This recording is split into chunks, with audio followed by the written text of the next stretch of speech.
Assalamualaikum warahmatullahi wabarakatuh. Perkenalkan, nama saya Ahmad Nur. Saya merupakan seorang mahasiswa dari program studi S1 Sistem Informasi Universitas Airlangga dengan NIM 081811633018. Saat ini saya akan mempresentasikan tugas mata kuliah kewirausahaan dan bisnis sistem informasi yang berjudul Komunikasi Bisnis pada Customer oleh Gojek. Gojek merupakan salah satu startup berukuran besar asal Indonesia yang sudah lumrah bagi masyarakat saat ini. Startup ini awalnya menawarkan hanya solusi pada sektor transportasi di Indonesia, yaitu ojek online. Namun, saat ini ojek online ini sudah mulai merambah fitur-fitur lain, misalnya antar paket, makanan, dan lain-lain. Selain di Indonesia, layanan Gojek ini juga telah tersedia di Thailand, Vietnam, dan Singapura, sehingga Gojek sudah merupakan salah satu perusahaan yang go internasional.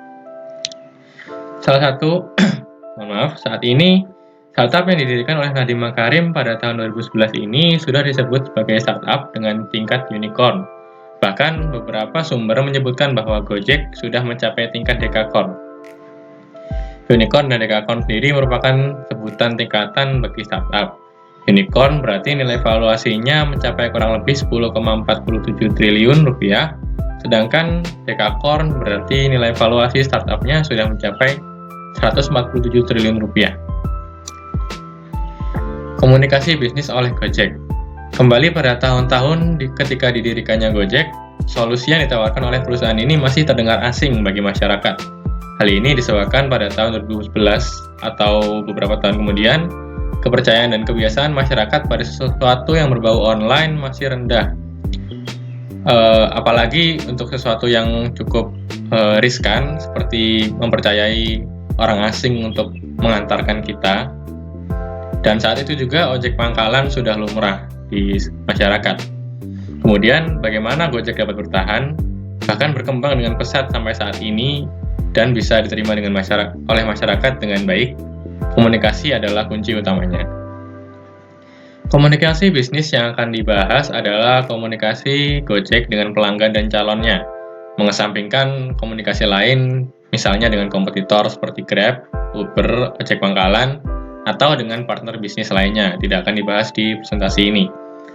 Kemudian tujuan utama dari komunikasi bisnis sendiri ada 3, yaitu informing atau memberi informasi, persuading atau mengajak, dan collaborating atau berkolaborasi. Kemudian, saya akan memberi beberapa contoh komunikasi bisnis oleh Gojek untuk pelanggan. Yang pertama, yaitu komunikasi yang sudah lumrah, yaitu iklan di televisi, baliho, dan lain-lain. Tujuan utama dari iklan ini tentu persuading, namun juga diiringi dengan informing. Berbentuk tulisan seperti baliho, tulisan seperti baliho maupun lisan, misalnya di televisi. Kemudian mengajak pengguna untuk menggunakan fitur tertentu maupun mengajak calon pengguna agar menjadi pengguna. Selain mengajak tadi, komunikasi ini juga dapat memberi informasi bagi pengguna, misalnya jika ada fitur baru maupun adanya diskon atau voucher terkait event-event tertentu.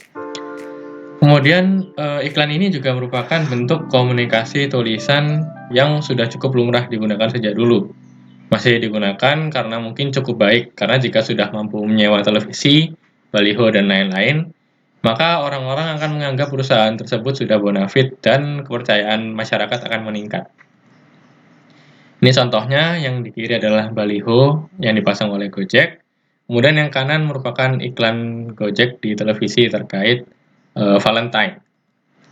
Kemudian contoh komunikasi selanjutnya adalah memberi voucher dan diskon untuk mempromosikan fitur baru. Tentu saja memiliki tujuan utama persuading untuk menggunakan fitur tersebut. Biasanya tertulis pada partner bisnis Gojek. GoPay merupakan uang digital yang ditawarkan oleh Gojek dan dapat digunakan pada partner bisnis Gojek seperti kios makanan, supermarket, dan lain-lain. Dilakukan oleh Gojek untuk meningkatkan penggunaan GoPay oleh pengguna Gojek. Karena pada saat itu masyarakat belum mempercayai uang digital seperti sekarang. Cukup berisiko karena termasuk membakar uang, karena memberi promo tentu saja memberi potongan harga, dan potongan harga itu bukan diberikan oleh partner bisnis, melainkan dipotong oleh Gojek, sehingga Gojek yang membayar kekurangan harga tadi ke partner.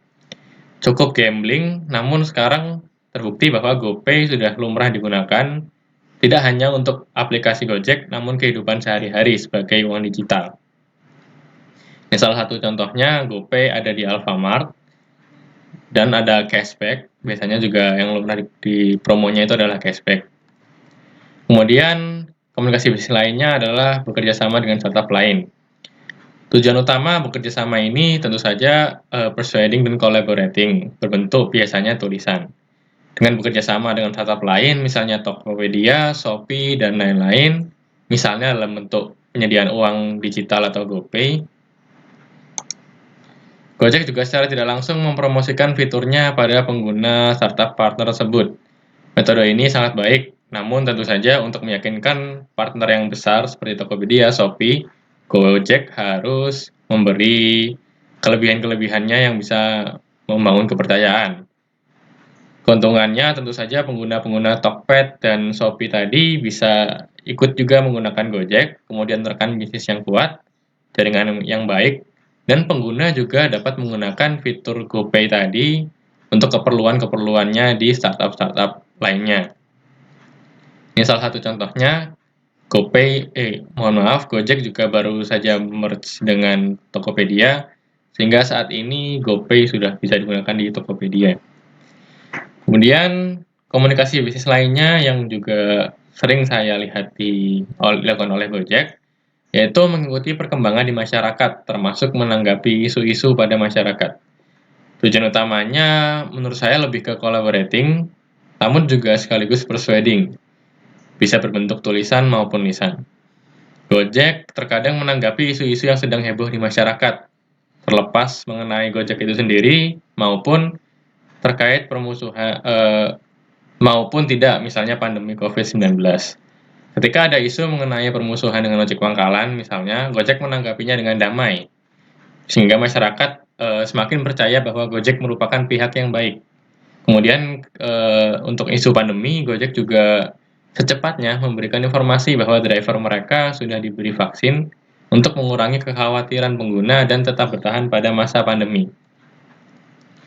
Ini merupakan contoh-contohnya, misalnya di baliho yang di kiri, gambar yang kiri, Gojek memberi apresiasi untuk mitra wanita atau driver wanita di Kota Medan, sehingga masyarakat melihat bahwa Gojek merupakan pihak yang baik, seperti itu mungkin.